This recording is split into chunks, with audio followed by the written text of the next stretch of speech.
नमस्कार दोस्तों, स्वागत है आप सभी का इस चैनल पर। और मैं हूं आरवी सर, लेकर हाजिर हूं एक नया टॉपिक, नया पॉइंट। और नया पॉइंट हमारा ये है दोस्तों कि आज हम बात करने वाले हैं कुछ क्वेश्चन की, जो आपको सामने टॉपिक नज़र आ रहा होगा। डी एंड आर रूल्स के बारे में बात करने वाले हैं। ठीक है, एक सेकेंड, थोड़ा सा मुझे देख लेने दो। ठीक है, रेलवे डिपार्टमेंटल एग्ज़ाम के लिए इम्पोर्टेंट है टॉपिक। और अगर हम यहाँ बात करें D and R, discipline and appeal rule, 1968 में ये रूल लागू हुए। देखो दोस्तों, ये रेलवे डिपार्टमेंटल एग्ज़ाम्स के लिए ये चैनल है, और इस पर रेलवे के लिए किसी भी प्रकार की डिपार्टमेंटल एग्ज़ाम हो, ग्रुप बी, ग्रुप सी, या फिर किसी भी प्रकार की इनमें अलग अलग एग्ज़ाम, टेक्नीशियन हो, क्लरिकल एग्ज़ाम हो, जेई की एग्ज़ाम हो, एपीयू की एग्ज़ाम हो, एएमई की हो, एएसटीई की हो, या फिर एडब्ल्यू की हो, ऐसी भी कोई एग्ज़ाम हो, अगर इस प्रकार की आपकी कोई एग्ज़ाम है तो हमारे द्वारा बेहतरीन और बहुत शानदार तरीके के स्टडी मटेरियल के साथ आपको तैयारी करवाई जाती है, जिनका नमूना आपको एमसीक्यू से मिल जाएगा। हम जो मल्टीपल ऑप्शन वाले क्वेश्चन हैं उनकी हम बात करने वाले हैं, और उन एप्स मल्टीपल चॉइस क्वेश्चन जो होते हैं उनके अंदर हम ये सीरीज ला रहे हैं। और काफ़ी हमने पहले भी ऐसी वीडियो बनाई हैं दोस्तों, तो ऐसी वीडियो हमने काफ़ी बनाई हैं। आप उन्हें जाकर रिवाइज करिए, आपको अपना स्तर पता लग जाएगा। कई बार हमारे रेलवे के साथी बहुत जूझते हैं इन कामों में कि मैं पढ़ूं तो कहाँ से पढ़ूं, तो आपके लिए ये एक बेस्ट प्लेटफॉर्म है। आप यहाँ पर फुल तैयारी कर सकते हैं अपनी। और रेलवे जो डिसिप्लिन एंड अपील रूल है, ये हर एक एग्ज़ाम में ये इस्टेब्लिशमेंट का पार्ट है। इस्टेब्लिशमेंट के जो क्वेश्चन आते हैं, लीव रूल, पास रूल, अपार, एमएसीपी, और उसके अलावा कई प्रकार के और भी जो एरियर है, कंडक्ट रूल्स हैं, अपील रूल्स हैं। उसके अलावा आपके पास किसी भी प्रकार का अगर आपका सिलेबस है, तो आपके लिए हम ये कहेंगे कि आप बिल्कुल, हम ये जो तैयारी करवा रहे हैं ये टॉप मोस्ट लेवल की तैयारी है आपकी। और इसके अंदर हम ये कहेंगे कि अगर आपको स्टडी मटेरियल की नीड है, तो स्टडी मटेरियल के लिए आप केवल रेलवे डिपार्टमेंटल एग्ज़ाम, एलडीसी या प्रमोशनल कोटे की कोई भी एग्ज़ाम है अगर आपकी, तो आप केवल व्हाट्सअप करिए इस नंबर पर अपना नाम, सिलेबस भेज दो आप हमें। और सिलेबस भेजने के बाद में केवल आप prepare smart and get promoted, secure your success. आप सक्सेसफुल तो है, लेकिन उसको और सिक्योर करिए और अच्छे पद पर जाकर आप बैठिए, जिससे आपको बेहतरीन अनुभव होगा डिपार्टमेंट का। और स्टडी मटेरियल के लिए आप इस नंबर पर व्हाट्सअप कर सकते हैं अपना नाम, और किस डेजिग्नेशन पर आप हैं, किस पद के लिए आपको तैयारी करनी है, और उसका सिलेबस भेज दो, ताकि सिलेबस के अकॉर्डिंग हम आपको मैटर भेज सकें। इसके लिए आपके लिए केवल नॉमिनल चार्जेस लिए जाएंगे, जो एक्सपेंडिचर पड़ रहा है केवल उतना ही। अब स्टार्ट करते हैं हम हमारे सेशन को दोस्तों।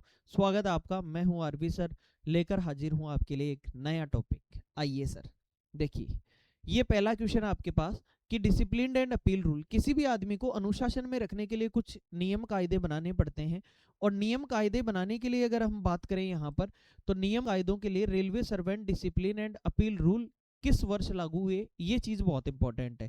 तो डिसिप्लिन एंड अपील रूल 1968 में लागू हुए दोस्तों। कलर अपन ब्लैक ले लेते हैं। तो ये 1968 के अंदर लागू हुए। बोलो क्लियर है दोस्तों, याद रह जाएगा। बताइए ये कब लागू हुए? 1968 के अंदर। दिखाई दे रहा है ना दोस्तों आपको? ठीक है, तो कुल मिला के अगर आपसे कहा जाए कि ये रूल्स हैं ये कब लागू हुए, तो ये 1968 में लागू हुए। नेक्स्ट, इनकी रील्स की तिथि, ये जो रूल्स हैं इनकी क्या तिथि थी, क्या डेट थी, विच डेट? तो यहाँ डेट थी 1/10/1968। ये बहुत इंपॉर्टेंट है दोस्तों। 1968 के सारे ऑप्शन है, यही तो कंफ्यूजन होता है। अब क्या कर लोगे साहब, कई 1968 याद कर लेते हैं, लेकिन आजकल काम चलेगा नहीं। पढ़े पढ़े हुए मतलब बहुत ज्यादा ब्रिलियंट और एक्स्ट्रा ऑर्डिनरी लोग आजकल विभाग में आने लग गए, और पढ़ लिख कर तैयारी करने लग गए। पहले तो बिना पढ़े दे देते थे। इसलिए अगर सभी लोग यहाँ से पढ़ के जाएंगे तो ही आप कर पाएंगे। 1 अक्टूबर 1968 को ये रूल्स लागू हुए, ये जरूर ध्यान रखें। बोलो क्लियर। अगर आप क्रॉस क्वेश्चन भी कर लेता हूं, अगर आपको पता है तो बताइए, कंडक्ट रूल 1966 में किस डेट से लागू हुए? ये क्वेश्चन मैं आपके लिए छोड़ता हूँ कमेंट बॉक्स में आप आंसर देने की बौछार लगा दो बस। ठीक है। D&A रूल्स का मुख्य उद्देश्य क्या है, डिसिप्लिन और अपील रूल्स का मुख्य ऑब्जेक्टिव क्या है, तो सर प्रमोशन देना, रिक्रूटमेंट, सैलरी नहीं, डिसिप्लिन और पेनल्टी का प्रोसीजर है, केवल इसी के लिए D&A रूल्स लागू किए गए हैं। तो कुल मिला के आप कह सकते हैं कि D&A रूल्स का मुख्य ऑब्जेक्टिव क्या है, डिसिप्लिन और पेनल्टी को लगाना। इसके अलावा suspension is not a penalty, suspension एक पेनल्टी नहीं है। ऐसी बात कहाँ की गई है, ये रूल नंबर 6 में की गई है, क्योंकि पेनल्टी शास्तियों का प्रावधान कौन से में है, रूल 6 में। उसके बाद में आगे बड़ी शास्ति छोटी शास्ति की बात होती है, लेकिन शास्तियों का प्रावधान कहाँ है दोस्तों, तो रूल नंबर 6 के अंदर। तो सस्पेंशन एक पेनल्टी नहीं है, क्या है, एक प्रोसीजर है, जिसमें ऐसा लगता है अगर जो डिसिप्लिनरी अथॉरिटी है कि ये आदमी साक्ष्यों से छेड़खानी कर सकता है, उनको डिस्टर्ब कर सकता है एविडेंस को, तभी ये किया जाता है। बाकी नॉर्मली आजकल तो सबसे पहले यही किया जाता है काम। डीम्ड सस्पेंशन, डीम्ड यानी माना गया, अपने आप सस्पेंड मान लिया अपने आदमी को। ये कब कौन सी स्थिति में होता है, छुट्टी पर नहीं, प्रमोटेड नहीं, ट्रांसफर नहीं, जब 48 घंटे से ज्यादा अगर आप पुलिस की हिरासत में रहे हैं, डिटेंड रहे हैं, तो आपको ऑटोमेटिकली सस्पेंड मान लिया जाएगा। अगर 48 आवर्स से ज्यादा आप हिरासत में रहे हैं तो आपको ऑटोमेटिकली सस्पेंड मान लिया जाएगा, इसी को डिम्ड सस्पेंशन कहते हैं। पेनल्टीज से संबंधित रूल कौन सा है, पेनल्टीज से संबंधित रूल इनमें से कौन सा है बताइए। तो अभी तो बात की थी हमने सस्पेंशन वाली, ये सारी। रूल नंबर 6 जो है ये पेनल्टी से रिलेटेड है। कितने रूल हैं इस नियम के अंदर, 31 रूल है। अगर दोस्तों आपको डिटेल में ये पढ़ना है किस रूल में क्या बात हो रही है, तो आप हमारे स्टडी मटेरियल वाले जो कॉन्टैक्ट नंबर है उन पर व्हाट्सअप कर सकते हैं।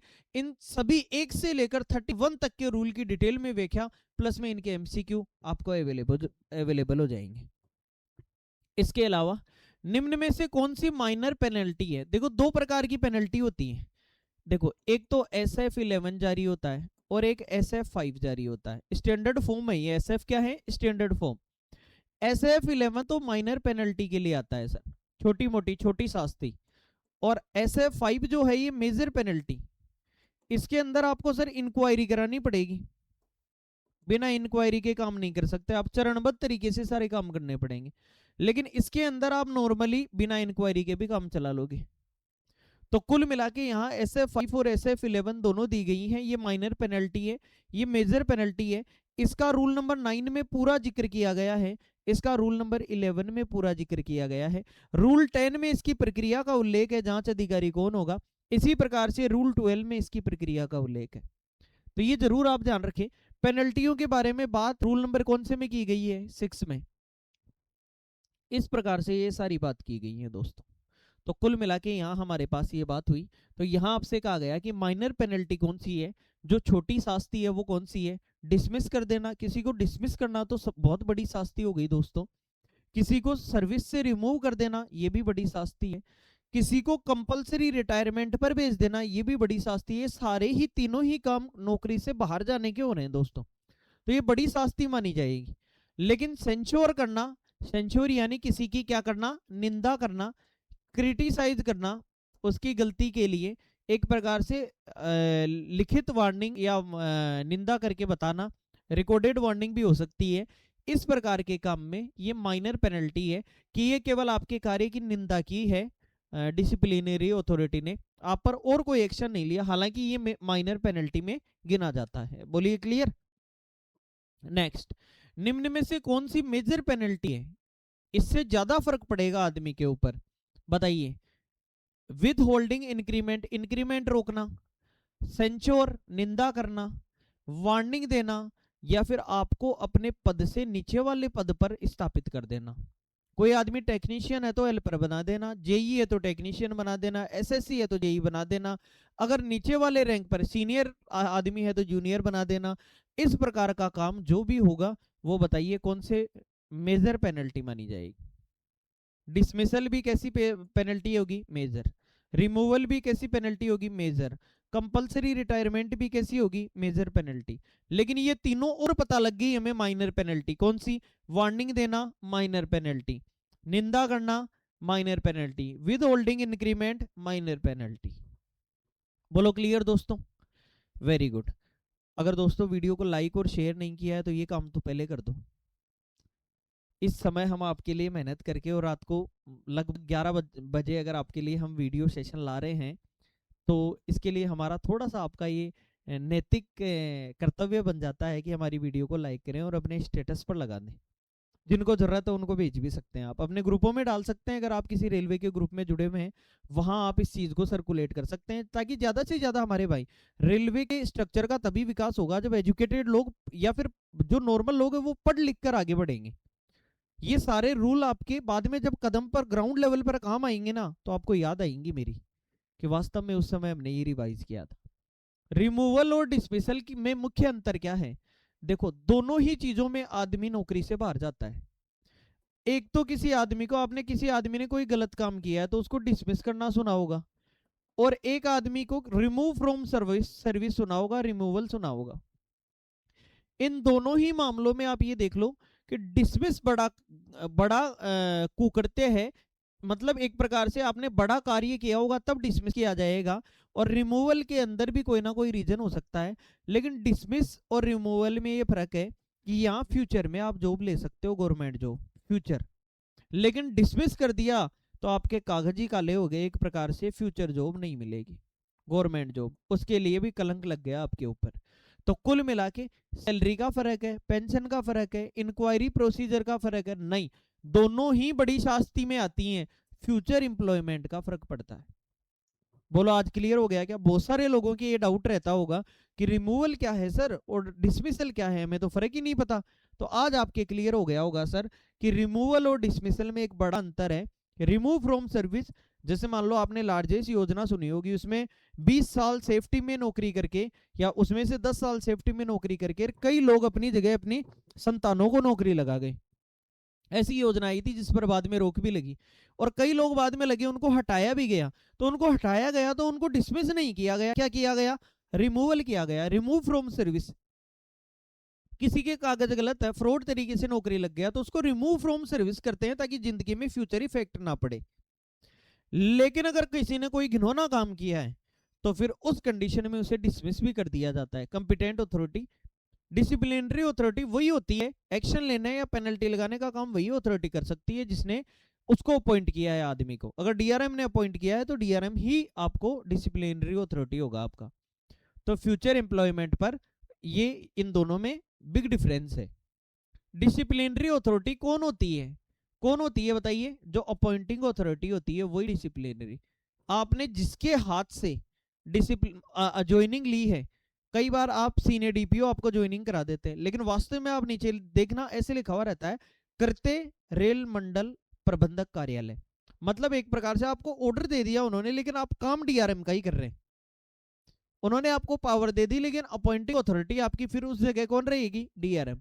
तो हर जगह ये नहीं है, आपको जो ज्वाइनिंग दे रहा है, जैसे ग्रुप डी के कर्मचारी को डीआरएम ना देके और एपीओ भी ज्वाइनिंग दे देता है, डीपीओ भी दे देता है, तो ग्रुप डी का जो कर्मचारी होगा, जो अपॉइंटिंग अथॉरिटी है, वही आपके लिए कौन सी अथॉरिटी होगी? आपके ऊपर कार्रवाई करने वाली अथॉरिटी रहेगी। ये एक प्रकार का वैसा ही सवाल है कि जिसके पास आप नौकरी लेने गए वही आपको मतलब आप पर एक्शन लेने का अधिकार रखता है, ना कि कोई दूसरा आदमी। मेजर पेनल्टी से पहले क्या जरूरी है? तो किसी भी आदमी को अगर मेजर दंड देना है तो उससे पहले आप इंक्वायरी जरूर कराओ सर। ऐसे ही आपने बड़ा दंड दे दिया, इंक्वायरी आपने कराई नहीं साहब, तो वार्निंग नहीं, सस्पेंशन नहीं, सस्पेंशन तो तुरंत ही कर देते हैं, इंक्वायरी जरूरत नहीं है। और ये एक प्रकार की पेनल्टी भी नहीं है, ट्रांसफर नहीं, इंक्वायरी। अगर आप मेजर पेनल्टी दे रहे हैं किसी भी आदमी को, तो आपको उस आदमी की क्या करानी पड़ेगी? इंक्वायरी करानी पड़ेगी दोस्तों। और इंक्वायरी के लिए मेजर पेनल्टी देने के लिए आपको स्टैंडर्ड फॉर्म कौन सा चाहिए बताइए? SF5 चाहिए। और इसके साथ उस आदमी को 4 आपको फॉर्म भी देने पड़ेंगे, उसको सारे चार्जेस से अवगत कराना पड़ेगा, उसको एविडेंस देने पड़ेंगे कि भाई ये एविडेंस है, जो सरकारी गवाह हैं वो सारे एविडेंस देने पड़ेंगे, उसको अभ्यावेदन देने के लिए 10 दिन का टाइम भी देना पड़ेगा। मतलब वो अपना बचाव प्रस्तुत आपके सामने कर सकता है, तो उसे कितने दिन का टाइम देना पड़ेगा दोस्तों? 10 दिन का टाइम आपको देना पड़ेगा। इस प्रकार से हमने बात की। 11 नंबर क्वेश्चन, इंक्वायरी किस रूल में आती है सर? इंक्वायरी कौन से रूल में आएगी? तो आप मुझे एक बात बताइए, थोड़ी देर पहले मैंने ये कहा कि रूल नंबर जो 9 है ये मेजर पेनल्टी को दिखाता है, और रूल नंबर 11 जो है ये माइनर पेनल्टी को दिखाता है। मतलब छोटी शास्ति 11 में है, SF 11, और SF 5 में रूल नंबर 9 में मेजर पेनल्टी है, और इसी में इंक्वायरी होती है। तो एक प्रकार से बताइए इंक्वायरी कौन से रूल में है? रूल नंबर 9 में। बताइए इंक्वायरी कौन से रूल में है? रूल नंबर 9 में इंक्वायरी आपकी रूल नंबर 9 में है दोस्तों। बोलो क्लियर? हाँ जी, आगे बात करते हैं नेक्स्ट अगले क्वेश्चन की तरफ। इंक्वायरी में नेचुरल जस्टिस का क्या अर्थ है? हर जगह लिखा रहता है कि जो कंपिटेंट अथॉरिटी है वो नेचुरल जस्टिस को अपनाएगी। तो नेचुरल जस्टिस यानी प्राकृतिक न्याय। हर जगह हमारी हाई कोर्ट, सुप्रीम कोर्ट और जितनी भी कोर्ट है उनमें कोर्ट ये भी कहता है कि न्याय होना ही नहीं चाहिए, वो होते हुए दिखना भी चाहिए। किसी के साथ न्याय होना ही नहीं चाहिए दोस्तों, वो होते हुए दिखना चाहिए। तो दिखना चाहिए तो इसका मतलब पनिशमेंट पहले दो? नहीं। फास्ट जल्दी जल्दी करो? नहीं। No defence? नहीं। यहां पर नेचुरल जो जस्टिस है, न्याय है, वो तभी आदमी को मिलेगा जब फेयर, साफ सुथरी हियरिंग होगी, सुनवाई होगी, और अनबायस्ड डिसीजन होगा। मतलब पक्षपातपूर्ण रवैया नहीं होना चाहिए, निष्पक्ष जांच होनी चाहिए, निष्पक्ष आपका इंटेंशन होना चाहिए, निर्णय होना चाहिए। जिसकी गलती है वो निष्पक्षता से बात सामने रखी जाए। तो इसलिए आपसे कहा जाए नेचुरल जस्टिस, तो इसमें आंसर क्या होगा? Fair hearing and unbiased decision.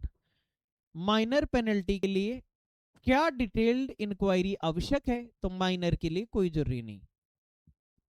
Minor है साहब, ये छोटी शास्ति है, बड़ी शास्ति में जरूरी है इंक्वायरी की। तो माइनर पेनल्टी की प्रक्रिया किस रूल में है? तो देखो, माइनर पेनल्टी लगाना तो 11 में है, लेकिन प्रक्रिया किस रूल में है? 12 में है।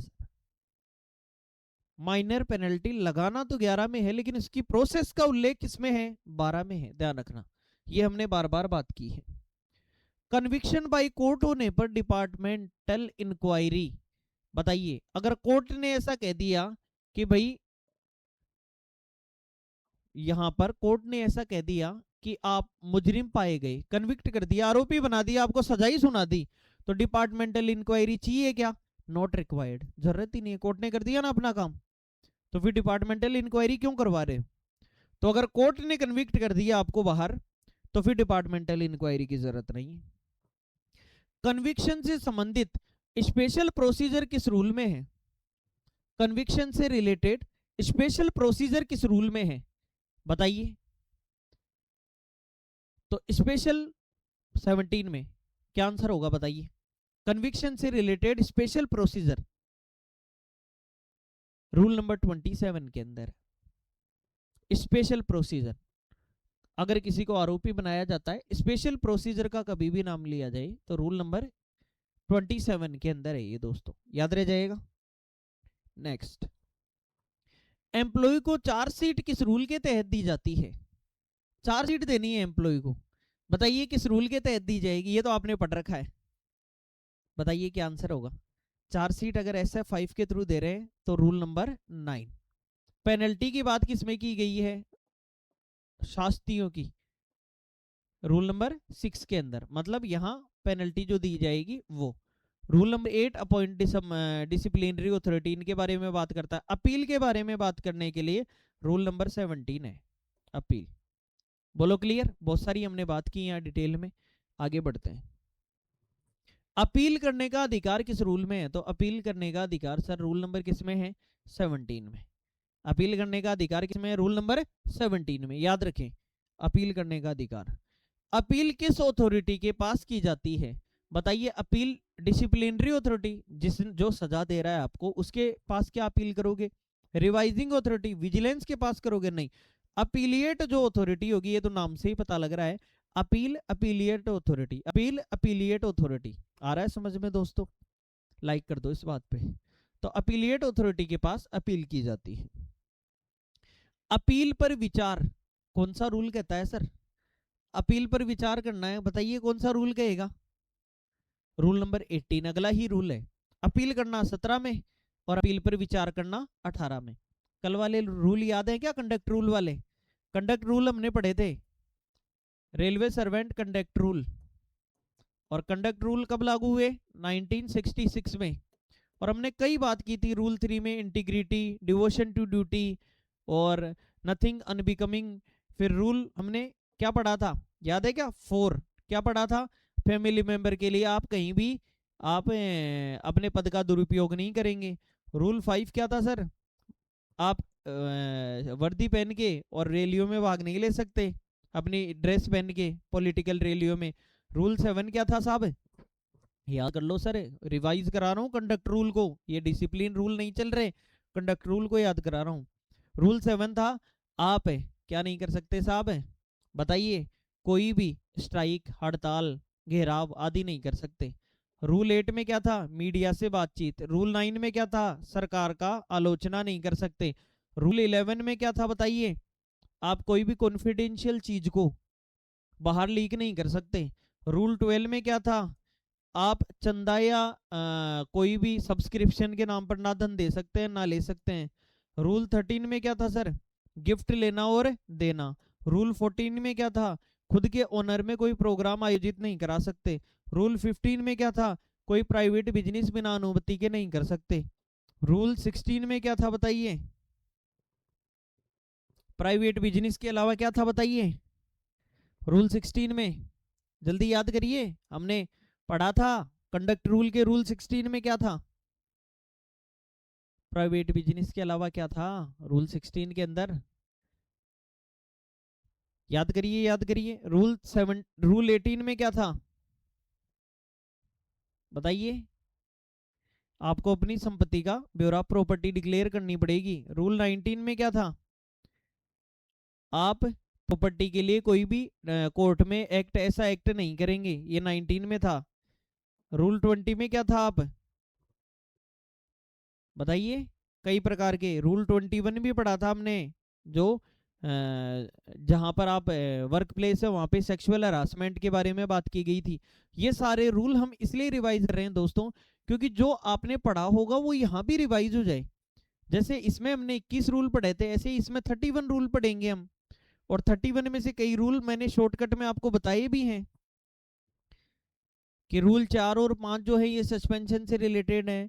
रूल 6 में पेनल्टी से रिलेटेड है कि सस्पेंशन पेनल्टी नहीं है, और दोनों शास्तियां हैं। फिर शास्तियों के लगाने की बात 9 में और 11 में है। प्रोसेस 10 में और 12 में है। ऐसे तो अपील पर विचार कौन सा रूल करता है? तो अपील लगाना 17 में और विचार करना 18 नंबर रूल में है दोस्तों। रिवाइजिंग अथॉरिटी का पावर किस रूल में है? फिर देख लेना। रिवाइजिंग अथॉरिटी जो रिवाइज कर सकती है किसी चीज को, बदल सकती है चीजों को, वो रिवाइजिंग अथॉरिटी, इसका रूल कौन से में है? तो रूल नंबर 19 में। 17 में क्या हुआ? अपील करना। 18 में क्या हुआ? अपील पर विचार करना। 19 में क्या हुआ? रिवाइजिंग अथॉरिटी, अपील की आपने किसी के पास, अपील पर विचार किया, अगले ने डिस्कस किया, और उसके बाद में रिवाइजिंग अथॉरिटी रिवाइज किया किसमें? 19 में। 19 नंबर याद रखें। रिव्यू पावर किसके पास होती है sir? Disciplinary authority, appellate authority, railway board, या प्रेसिडेंट, या विजिलेंस। रिव्यू पावर किसके पास होती है? तो आपने यहां देखा होगा रेलवे बोर्ड या प्रेसिडेंट के पास रिव्यू पावर होती है। ये आर्टिकल, ये रूल नंबर 25 26 के अंदर बात की गई है। रिव्यू पावर किसके पास? किसी भी चीज को अगर कहीं भी आप अधिकतम लेवल तक ले जा सकते हैं तो या तो रेलवे बोर्ड तक, या फिर आप देश के प्रेसिडेंट तक आप किसी भी मुद्दे को ले जा सकते हैं रिव्यू करने के लिए।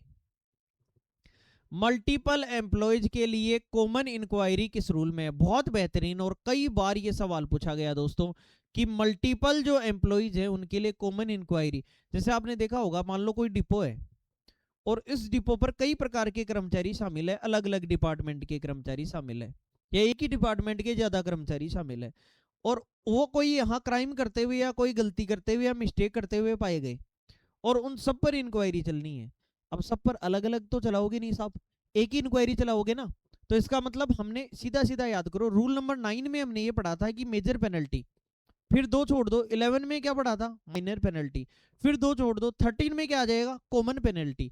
तो यहां हम कॉमन इंक्वायरी रूल नंबर कौन से में आ जाएगा? 13 में। रूल नंबर कौन से में आ जाएगा? 13 में। याद रखना दोस्तों, भूल मत जाना। तो रूल नंबर 13 में आ जाएगा। इंक्वायरी रिपोर्ट एम्प्लॉय को देना आवश्यक है, देनी चाहिए या नहीं देनी चाहिए इंक्वायरी की रिपोर्ट की। ये हमने आपके खिलाफ इंक्वायरी की और ये आपका यहाँ पर इसके अंदर आप पर ये आरोप साबित होते हैं, तो बिल्कुल देनी चाहिए एम्प्लॉय को। आजकल तो अपार ही देने लग गए, पहले अपार ACR होती थी, एनुअल कॉन्फिडेंशियल रिपोर्ट। पहले एम्प्लॉय को नहीं पता लगता था, चाकू चल गया तो चल गया उसकी सर्विस पर। लेकिन अब एनुअल परफॉर्मेंस अप्रेजल रिपोर्ट हो गई है 2009 से संशोधन करके, तो एक प्रकार से अब एम्प्लॉय को पता लगने लग गया और 15 दिन के अंदर वो अपील कर सकता है और अपीलिएट अथॉरिटी को 30 दिन में उसका समाधान करना पड़ेगा, ये रेलवे बोर्ड कहता है। तो बताइए इंक्वायरी रिपोर्ट एम्प्लॉय को देना आवश्यक है, बिल्कुल जरूरी है, पता लगना चाहिए उसको। ऑर्डर का कम्युनिकेशन किस रूल में है, ये भी आजकल क्वेश्चन पूछा जाने लग गया। जो भी आप ऑर्डर दोगे उसका कम्युनिकेशन जो भी किया जाएगा, संचार का माध्यम जो भी किया जाएगा, वो कौन से रूल में है सर, ये बताइए। ऑर्डर का कम्युनिकेशन, तो ऑर्डर का कम्युनिकेशन रूल नंबर 16 में है। ऑर्डर का कम्युनिकेशन कौन से रूल में है, रूल नंबर 16 में है दोस्तों। ऑर्डर रीजन्ड होना चाहिए, ये किस रूल में लिखा है।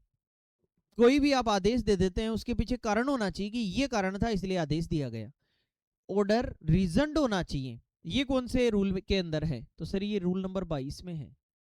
दोबारा देखना 16 नंबर में क्या था, ऑर्डर का कम्युनिकेशन, और ऑर्डर रीजन्ड होना चाहिए, ये कौन से रूल में है, रूल नंबर 22 में है। अपीलिएट ऑर्डर की कॉपी देना किस रूल में है, मतलब एक प्रकार से आप ये कह सकते हो कि अब ये हमने आपके खिलाफ ये आरोप साबित कर दिए, अब आप अपीलिएट अथॉरिटी ये है, अपील करना चाहें तो कर सकते हैं। ऐसी बात कौन से रूल में की गई है, तो ऐसी बात रूल नंबर 23 में की गई है। देखो 22 में क्या बात हुई थी, ऑर्डर रिजल्ट होना चाहिए, ये ऑर्डर है, ये हमने ऑर्डर यानी आदेश दे दिया आपने, फाइनल आदेश दे दिया, और उसके पीछे रीजन होने चाहिए कि ये कारण आपकी यहाँ गलती पाई गई, ये एविडेंस पाए गए, और इन एविडेंस के बिहाफ पर हम ये ऑर्डर देते हैं कि आपके खिलाफ ये कार्रवाई की जाए। ये तो 22 नंबर में है। ऑर्डर का कम्युनिकेशन 16 में है, ऑर्डर रिजल्ट होना चाहिए 22 में है, और 23 नंबर में क्या है साहब, अपीलिएट अथॉरिटी। बताओ ऑर्डर की कॉपी देना किस रूल में है, अपीलिएट ऑर्डर की, ये 23 में है। शू मोटू रिवीजन किस रूल में परमिटेड है, कई बार पूछा जाता है ये, तो ये रिवीजन किस रूल में परमिटेड है, बताइए कौन से रूल में परमिटेड है। अगर आपने कभी पढ़ा है तो आप कहेंगे सर हम तो पहली बार पढ़ रहे हैं, अरे रूल नंबर 24 के अंदर है।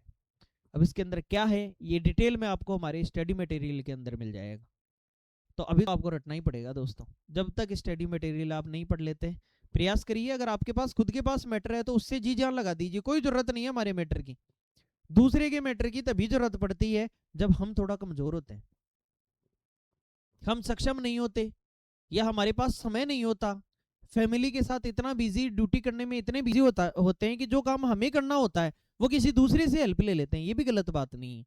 तो अगर आप बिजी हैं, पारिवारिक समय में से समय नहीं निकाल पा रहे, ड्यूटी से समय नहीं निकाल पा रहे, तो इसलिए वो मैटर हम आप तक पहुंचा देंगे और आप उसको पढ़ लेना। तो इसलिए अपने प्रमोशन को जल्द से जल्द सुनिश्चित करें। प्रेसिडेंट द्वारा रिव्यू किस रूल में किया जाता है, देखो हमने कहा था रेलवे बोर्ड या प्रेसिडेंट ही रिव्यू कर सकता है, और प्रेसिडेंट द्वारा रिव्यू किस रूल के अंदर किया जा सकता है, तो रूल नंबर 25। तो कुल मिला के रूल नंबर 22 पढ़ा हमने, रूल नंबर 23 पढ़ा हमने, रूल नंबर 24 पढ़ा हमने, और रूल नंबर 25 पढ़ा सर। ये 25 में हमने कहा था कि रेलवे बोर्ड या प्रेसिडेंट उसको क्या कर सकता है, रिव्यू कर सकता है। रूल नंबर 24 हमने पिछला ही पढ़ा, क्या ये रिवीजन जो है ये 24 के अंदर पढ़ा। 23 में हमें हमने अपीलिएट ऑर्डर पढ़ा, और ऑर्डर एकदम रीजन्ड होगा, ये 22 में पढ़ा था हमने। रिव्यू के बाद फ्रेश ऑर्डर किस रूल में है, रिव्यू कर लिया मान लो 25 में, तो फ्रेश ऑर्डर जो निकलेगा वो किस रूल के अंदर है सर, अगले में 25 के बाद में कौन सा आता है, 26। 26 नंबर में रिव्यू के बाद में फ्रेश ऑर्डर की बात की गई है दोस्तों। रिव्यू के बाद में कैसे ऑर्डर की बात की गई है, फ्रेश ऑर्डर। एब्सकॉन्डिंग एम्प्लॉय के केस में इंक्वायरी, एब्सकॉन्डिंग यानी कोई भाग गया एम्प्लॉय, एब्सकॉन्ड यानी फरार हो जाना, मान लो फरार हो गया कोई कर्मचारी, तो अगर in case of absconding employ, फरार हो गए कर्मचारी के केस में इंक्वायरी कराना मैंडेटरी होती है, पॉसिबल नहीं है, ऑप्शनल है, करा भी सकते हो नहीं भी करा सकते, या कैंसिल करोगे। आदमी फरार हो गया, इंक्वायरी तो वो सामने आएगा तब होगा ना जांच, तो उससे प्रश्न पूछेंगे और तब उससे जांच होगी। अब आप बताइए आंसर क्या होना चाहिए। एब्सकॉन्डिंग एम्प्लॉय के केस में इंक्वायरी नॉट पॉसिबल। एब्सकॉन्डिंग जो भी एम्प्लॉय है फरार हो चुका है तो इंक्वायरी पॉसिबल नहीं है, पेंडिंग रहेगा वो मैटर तब तक। पेनल्टी लिमिट या रिड्यूस करने की पावर किस रूल में है? पेनल्टी को रिमिट करना या फिर रिड्यूस करना, खत्म करना पेनल्टी को, कोई भी पेनल्टी लगा दी आपके ऊपर, आपके पास पीटीओ बंद कर दिए, तो या तो उसे रिमिट करना या फिर कम करना। ये कौन से पावर की पावर किस रूल में है, ये किस रूल में बात की गई है दोस्तों? तो ये रूल नंबर 28 में बात की गई है। देखो यहाँ आप सीधा ध्यान रखना, हमने 26 तक पढ़ा था रिव्यू के बाद फ्रेश ऑर्डर, रिव्यू 25 में था, तो यहाँ पर ये जरूर याद रखना 27 हमने बीच में नहीं लिया है, ये रिड्यूस करने की रूल नंबर 28 के अंदर है। बोलो क्लियर। डेलीगेशन ऑफ पावर्स किस रूल में है? आप अपनी पावर दूसरे को दे सकते हो, कई बार कहते नहीं उन्होंने, एडीआरएम साहब ने सीनियर डीपीओ को पावर दे रखा है, सारे ब्रांच ऑफिसर को पावर दे रखा है कि 14 डेज के टीओ को तुम साइन कर दो। तो एक प्रकार से डेलीगेशन ऑफ पावर्स किस रूल में है? अपनी पावर भी दूसरे को दी जा सकती। डीआरएम साहब ने एडीआरएम साहब को कह दिया कि तुम ये चीज तुम देख लो, डेलीगेशन ऑफ पावर कौन से रूल के अंदर है? तो यहां पर आंसर होगा हमारा रूल नंबर 29। मतलब एक प्रकार से ये जो कम की जा सकती है, रिमिट या रिड्यूस पेनल्टी की जा सकती है, तो रूल नंबर 28 के अंदर है। लेकिन 29 में डेलीगेशन ऑफ पावर की, तुम ही देख लो यार, मेरे पास बर्डन ज्यादा है, सीनियर डीपीओ ने एपीओ को पावर दे दी कि तुम देख लो यार इन मैटर को, तो delegation of power rule number 29। Rules की इंटरप्रिटेशन पर अंतिम निर्णय किसका होगा? जीएम का, डीआरएम का, रेलवे बोर्ड का, विजिलेंस का। आपको खुद को नजर आ रहा होगा, डीआरएम तो डिवीजन का हेड होता है, जीएम जोन का हेड होता है, रेलवे बोर्ड सभी चीजों का हेड होता है, तो एक प्रकार से आंसर क्या होगा? Railway board. बताइए कौन किसका अंतिम निर्णय होगा? रेलवे बोर्ड फाइनल डिसीजन करता होगा, फाइनल डिसीजन रेलवे बोर्ड का माना जाएगा। इंटरप्रिटेशन से संबंधित रूल कौन सा है सर? फाइनल तो रेलवे बोर्ड की बात मान लेंगे, लेकिन रूल कौन सा है इंटरप्रिटेशन से संबंधित? रूल नंबर 30 है सर। अभी हमने कौन से की बात की आपको याद है? 29 की बात की थी, क्या था? Delegation of power. 28 में क्या था? रिमिट करना किसी भी चीज को, माफ करना या कम करना पेनल्टी को। और इस बार हमने 30 की बात की, इंटरप्रिटेशन से संबंधित रूल कौन सा है? इंटरप्रिटेशन का आखिरी अधिकार, अंतिम निर्णय रेलवे बोर्ड का होगा, और रूल नंबर 30 है। ओल्ड रूल्स को रिपील करने वाला रूल, ओल्ड जो भी रूल थे, रिपील यानी खत्म करने वाला, नष्ट करने वाला रूल कौन सा है? बताइए। ओल्ड रूल्स के लिए आखिरी रूल है सर 31, ये लास्ट रूल है 31। 1968 जो डिसिप्लिन एंड अपील रूल थे रेलवे सर्वेंट्स, याद रखना ये दोनों नाम भी इंपॉर्टेंट है। एक तो होता है रेलवे सर्विस कंडक्ट रूल 1966, मतलब अपन इसे कह सकते हैं रेल सेवा आचरण नियम 1966, और वहां है रेलवे सर्वेंट्स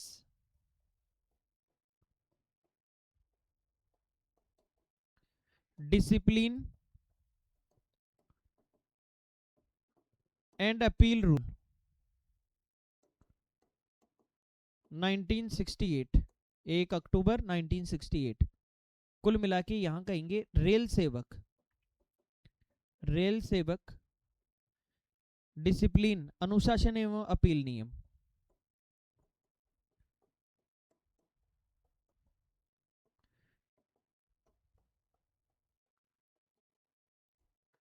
ये दोस्तों बहुत फर्क है इन चीजों में, यहाँ सर्वेंट लगा देगा, यहाँ सर्विस दे देगा, आप वैसे के वैसे रहोगे, नंबर कट जाएंगे आपके। 1/3 माइनस मार्किंग होती है एलडीसी कोटे के अंदर, प्रमोशनल कोटे में माइनस मार्किंग नहीं होती, लेकिन इसमें एलडीसी कोटे में 1/3 माइनस मार्किंग होती है। तो रिपील जो पुराने रूल्स को हटाने वाला सबसे आखिरी रूल रहा होगा, तो सबसे लास्ट रूल कौन सा था? 31।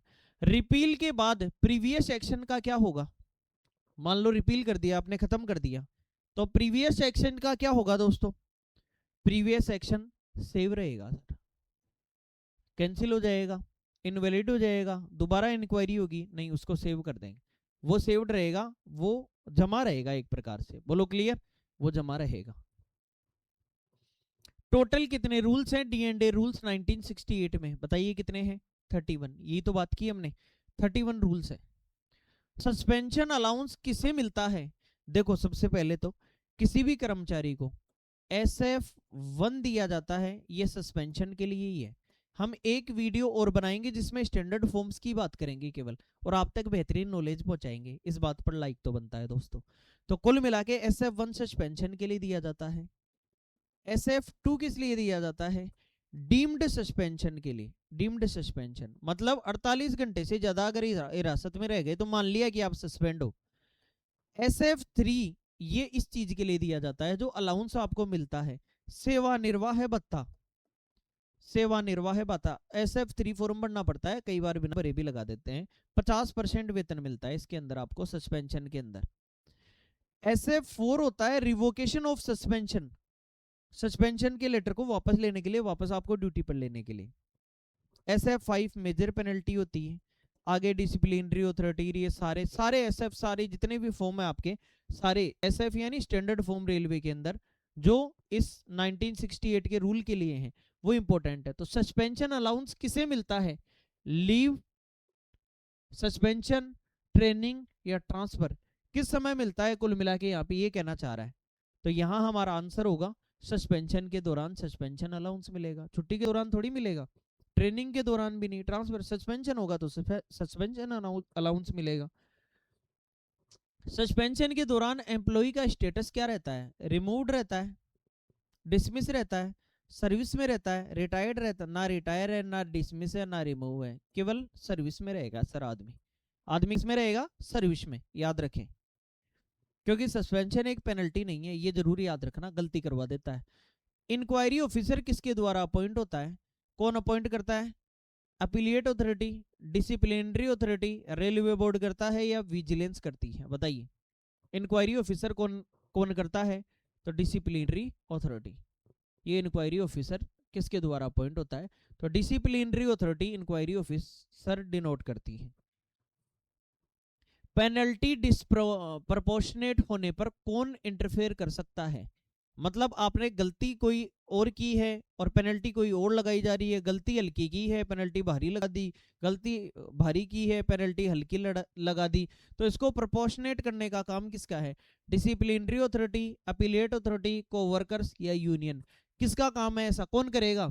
तो जो अपीलिएट अथॉरिटी है जिसके पास अपील करोगे आप, हो सकता है कोई आदमी अब्सेंट रहा हो किसी निजी रीजन की वजह से, अब आप अनऑथराइज्ड अब्सेंट हो तो आपके खिलाफ कार्रवाई हो सकती है। तो अनऑथराइज एब्सेंट और आप कह रहे हो घर पे बीमार थे और मेडिकल के सर्टिफिकेट और दे दिए घर वालों के किसी के, तो अब अगर कोई अधिकारी आपके ऊपर मेजर पेनल्टी लगाता है, तो अगर मेजर पेनल्टी लगाता है तो आप उस पर क्या करोगे? अपील करोगे सर।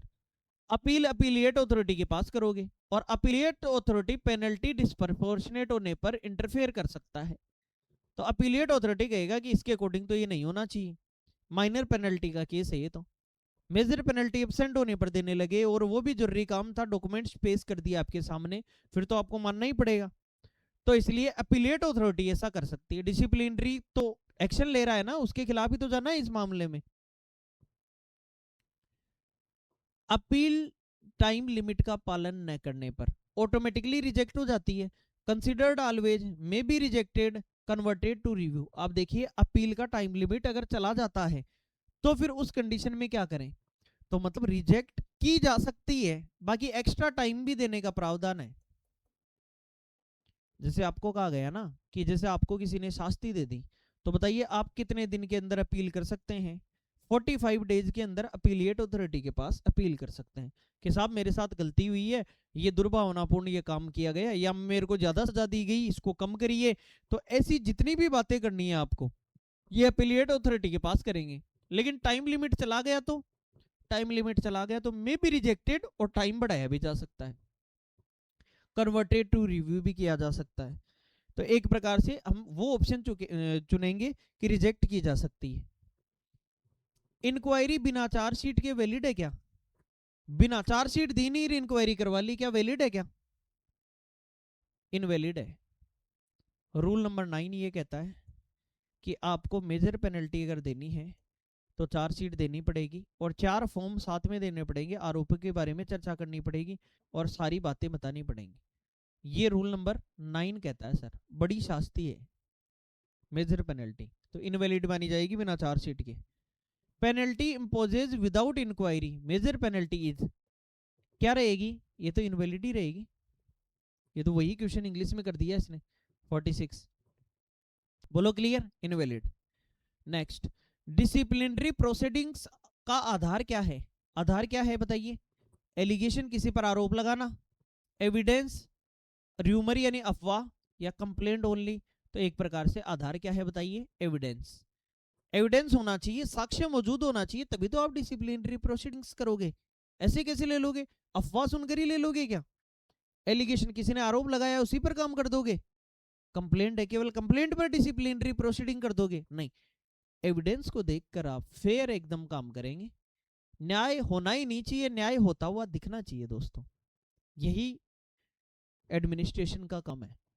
अपील का फॉर्मेट कैसा होना चाहिए, अपील केवल बोलकर सुनानी चाहिए, टेलीफोन पर बतानी चाहिए, व्हाट्सएप करना चाहिए, अपील का फॉर्मेट कैसा होना चाहिए, रिटर्न साफ सुथरा होना चाहिए एकदम।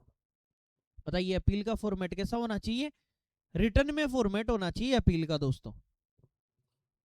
रिव्यू और अपील में क्या अंतर है sir, same authority, review is higher authority power, appeal is optional, review is mandatory. बताइए क्या है, रिव्यू और अपील में क्या डिफरेंस है।